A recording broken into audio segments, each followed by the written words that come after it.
right, man. Let's talk about Jameson Williams. I seen some people saying somebody was making a prediction. I seen on Wilbur Sports social media that he could be predicted to get 50 catches, around 650 yards.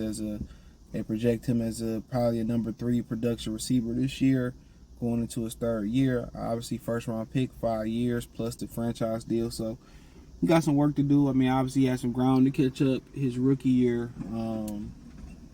The ACL injury, they throwing him in there. Then next year it was the suspension, and he had the little injury coming out of training camp, and then this would be a first full off season that he can roll through. So first full off season that he can go entirely through. Through training camp, hopefully, God willing, he healthy. Training camp, all the OTAs, training camp, and preseason and all that, and then, he can get it all together from that point. So it should be interesting to see, what he do next year. But a big part of it is just beating press coverage. I just spoke about that in the Xavier Worthy video I was doing. Like, just beating that coverage on the outside, not having to put him in motion, not having to make him put him where he get a free release. Can he beat corners on the outside? He showed a little bit last year. He can catch the ball, and what he do with the ball in his hand is special. Kind of give you some St. Brown vibes, you know what I'm saying? With his ability to, make guys miss and hard to tackle after you get the ball in his hand. So, just not like he a guy that just run fast. Now, when he get the ball in his hand, he runs hard.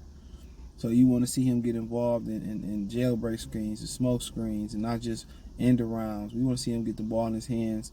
And maybe not so much when you're kind of talking about, him going over the middle to make a catch. I don't really think he built for that. St. Brown is a little muscle. He built to go over the middle. Laporta built to go over the middle. And I think that's kind of what they're looking for from a receiver to come in, is somebody who can go over the middle and make those plays. I seen DJ Shark, remember that Minnesota game a couple years ago. He dropped the ball over the middle. That kind of could have changed the game around. I think they're looking for a receiver that can go make those tough catches over the middle. Because once you look at them on the outside, once you look at it, Laporta and St. Brown make those tough catches over the middle. But after that, you look at Josh Reynolds in the championship game, the second drop ball he had was right over the middle. You know what I'm saying? Jameson Williams, he had to drop other than preseason going over the middle on the slant route. So I think they're looking for an outside receiver who can, who can make those tough catches over the middle, who can make all the tough catches outside the hashes, can beat press coverage, over the middle, can do it. I think they're looking for an all-purpose receiver that can do everything at the X position on that outside receiver. Not necessarily he's the number one option, that's St. Brown, but just somebody that can be in that Marvin Harrison type thing.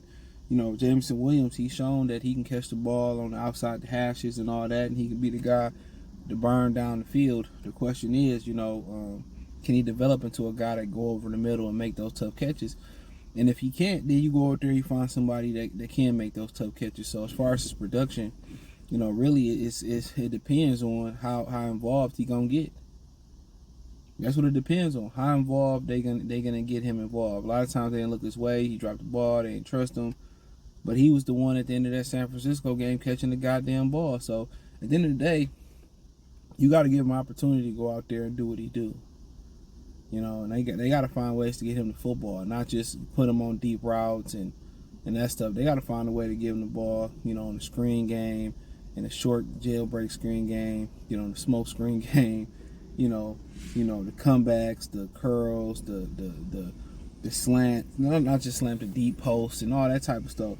They got to get him opportunity to run more than just the over routes, and they get him opportunities to really get some volume going. I know you got Laporta and St. Brown, that's your bread and butter, but the difference is that dude get the ball in his hand is 6. It's 6.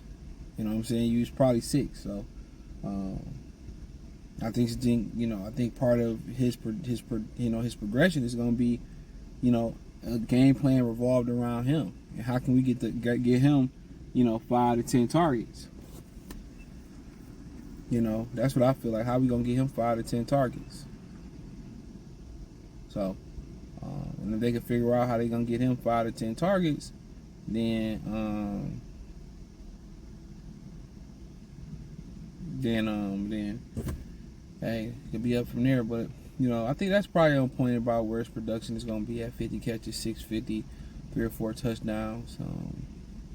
But if they get him involved, I mean, he got a 1,000+ yard receiver written all over him. So, but you got to trust him. And I think last year he's starting to garner some trust from the coaching staff. So it's on him. I think it was hard coming in off the ACL. I think he's done a great job dealing with the backlash of the fans and people not embracing some of the things he done. He said him chirping a little bit at Sway. I think people starting to embrace him a little bit. So he had a big NFC Championship game too.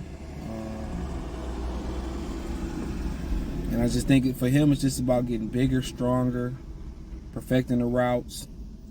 And I think he handled his he handled a couple pieces of adversity here, from the injury to the fans kind of the backlash, him dropping them, and fans talking about maybe we need to release him. And he's handled the adversity really, really well here. So the next step is just, I think he gained trust late last year. He's starting to get healthy. He'll probably be as healthy as he gonna get this offseason. So at this point, the only person holding him back is the offensive coordinator, the quarterback, and himself.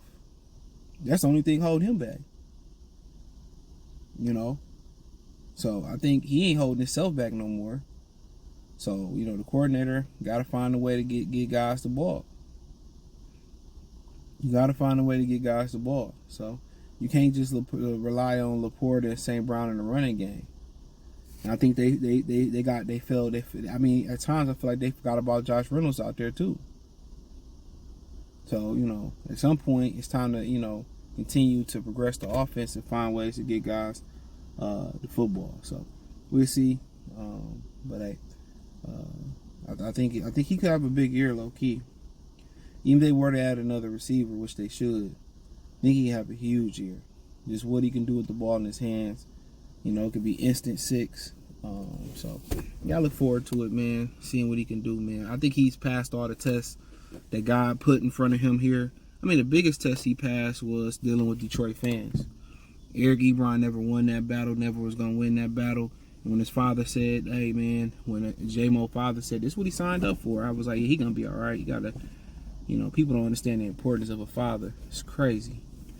They downplay the role, and just to have somebody there to keep you in check, help you get through this. I think that was a huge part of him getting through the beef with the fans, the little beef.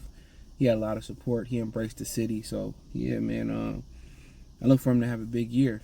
It's just the coordinator and the quarterback. He got to stay on point. They got to find a way to give him the football. So, thumbs up the video, share the video, subscribe to the channel, check out Detroit Lions Talk playlist, hit the link tree from your X, Instagram, Spotify, Anchor, Cash App, Venmo, PayPal, Spotify, Instagram, Facebook. Just hit the link tree. You'll find me. Peace.